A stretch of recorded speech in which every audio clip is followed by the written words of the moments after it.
Bahrain എയർപോർട്ടിലാണ്. Bahrain airport വളരെയധികം മനോഹരമായിട്ടുള്ള എയർപോർട്ടാണ്.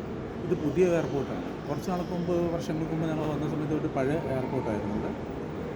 Bahrain എന്ന ഒരു രാജ്യം നമ്മുടെ മിഡിൽ ഈസ്റ്റിൽ ഏറ്റവും സമ്പന്നമായിട്ടുള്ള, വേൾഡിലെ ഏറ്റവും സമ്പന്നമായിട്ടുള്ള ഒരു രാഷ്ട്രമാണ്. ഇവിടെ വേറെ പ്രത്യേകിച്ചൊന്നും കാണാനില്ല. ഓയിൽ റിഗ്സാണ് കൂടുതൽ, ഓയിൽ വിൽപ്പനയാണ് ഇവിടെ കൂടുതലുള്ളത്. അതുകൂടാതെ ഈ ഐലൻഡിന് പഴയ ഒരു പേരുണ്ട്. മുത്തുകളുടെ ഒരു ഐലൻഡ് എന്നാണ് പറഞ്ഞത്. മുത്തുകൾ ഇഷ്ടം പോലെ ഖനനം ചെയ്യുന്ന ഒരു ഐലൻഡാണ്. ഇവിടെ വെച്ചിട്ട് ഒരു കഥ പറയാനാണ് ഞാൻ ഉദ്ദേശിക്കുന്നത്, മുത്തുകളുടെ ഒരു കഥ. കാരണം ഒരു അച്ഛൻ കച്ചവടം പഠിപ്പിക്കാനായിട്ട് മോൻ്റെ അടുത്ത് പറഞ്ഞു, എനിക്ക് ഈ മുത്തിൻ്റെ വാല്യൂ അറിയണമെങ്കിൽ അത് കൊടുക്കുന്ന ആൾക്കാർക്ക് അതിൻ്റെ വാല്യൂ അറിയണം, എന്നാലേ അതിൻ്റെ വാല്യൂ അറിയുള്ളൂ. അല്ലാണ്ട് മുത്ത് കണ്ടു കഴിഞ്ഞാൽ നമുക്ക് അതിൻ്റെ വാല്യൂ ഒന്നും അറിയാൻ സാധിക്കില്ല. അപ്പോൾ അങ്ങനെ വന്ന സമയത്ത് മുത്തുകൾ അദ്ദേഹം ഒരു കാര്യം ചെയ്തു. ആ മുത്തുകൾ പല ആൾക്കാരുടെ അടുത്ത് കൊണ്ട് വിൽക്കാനായിട്ട് അദ്ദേഹം പറഞ്ഞു, ഒന്ന് നോക്ക്, അതിൻ്റെ വാല്യൂ എന്താണെന്ന് തനിക്ക് മനസ്സിലാവും, പക്ഷെ താൻ വിൽക്കുന്നതിന് മുമ്പ് എൻ്റെ അടുത്ത് പറയണം.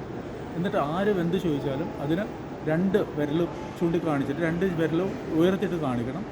അപ്പോൾ അതിൻ്റെ വാല്യൂ അവർ തീരുമാനിക്കട്ടെ അതിൻ്റെ എത്ര വാല്യൂ ആണ്. അങ്ങനെ ആ മുത്തുകൾ കൊണ്ട് ഇയാൾ ആദ്യം ഒരു പച്ചക്കറി കടയിൽ പോയി. ആ പച്ചക്കറി കടയിൽ പോയപ്പോൾ അവർ ചോദിച്ചു, ഇതിനെത്രയാണ്, 20 രൂപ കൊടുത്താൽ മതിയോ എന്ന് പറഞ്ഞിട്ട്.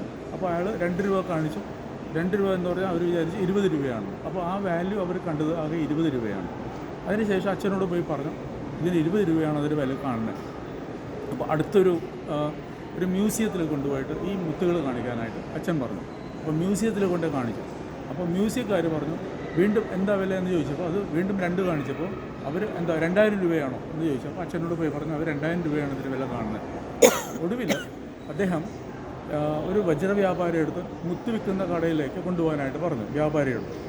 അവിടെ കൊണ്ടുപോയപ്പോൾ അദ്ദേഹം ചോദിച്ചു, ഇതിന് 2 ലക്ഷം രൂപ. ഈ 2 എന്ന് കാണിച്ചപ്പോൾ അദ്ദേഹം 2 ലക്ഷം രൂപയാണോ എന്ന് ചോദിച്ചിട്ട് ഇയാൾക്ക് ഭയങ്കര സന്തോഷമായി. അച്ഛനോട് പോയി പറഞ്ഞു, 2 ലക്ഷം രൂപയാണ് ഈ മുത്തിന് പറഞ്ഞിരിക്കുന്നത്. അപ്പോൾ ഈ മുത്തിൻ്റെ വില 2 ലക്ഷം രൂപ കിട്ടുമെന്ന് പറഞ്ഞപ്പോഴേക്കും ഇവർക്ക് ഭയങ്കര അതിശയമായി. കാരണം ആ വില അറിയുന്ന ഒരു വ്യാപാരിയാണ് നമ്മൾ കണ്ടിരിക്കുന്നത്. അതുപോലെ തന്നെ നമ്മുടെ ബന്ധങ്ങൾ, നമ്മൾ വില അറിയുന്ന ആൾക്കാരുടെ അടുത്ത് മാത്രം നമ്മൾ ബന്ധങ്ങൾ വെക്കുക. അല്ലാതെ നമ്മൾ എവിടെയെങ്കിലും പോയി കഴിഞ്ഞാൽ നമ്മുടെ ഒരു കാര്യത്തിന് അവർക്ക് ബഹുമാനവും അവർ വാല്യൂവും കാണത്തില്ല. മനസ്സിലായല്ലോ? അപ്പോൾ വാല്യൂ കാണുന്ന ആൾക്കാരുടെ അടുത്ത് മാത്രം ബന്ധങ്ങൾ വെക്കുക, എല്ലാ ആൾക്കാരായിട്ട് നമ്മൾ ബന്ധം വെക്കാൻ പോകരുത്. ഈ ബഹ്റൈനിൽ വെച്ചിട്ട് ഈ മുത്തിൻ്റെ കാര്യം വന്നപ്പോഴാണ് നിങ്ങൾക്ക് ഈ കഥ പറഞ്ഞു കൊടുക്കാനായിട്ടുള്ള കഥാമൃതത്തിലൂടെ പറയാൻ ആഗ്രഹിക്കുന്നത്. എല്ലാവർക്കും ബഹ്റൈനിൽ നിന്ന് ആശംസകൾ.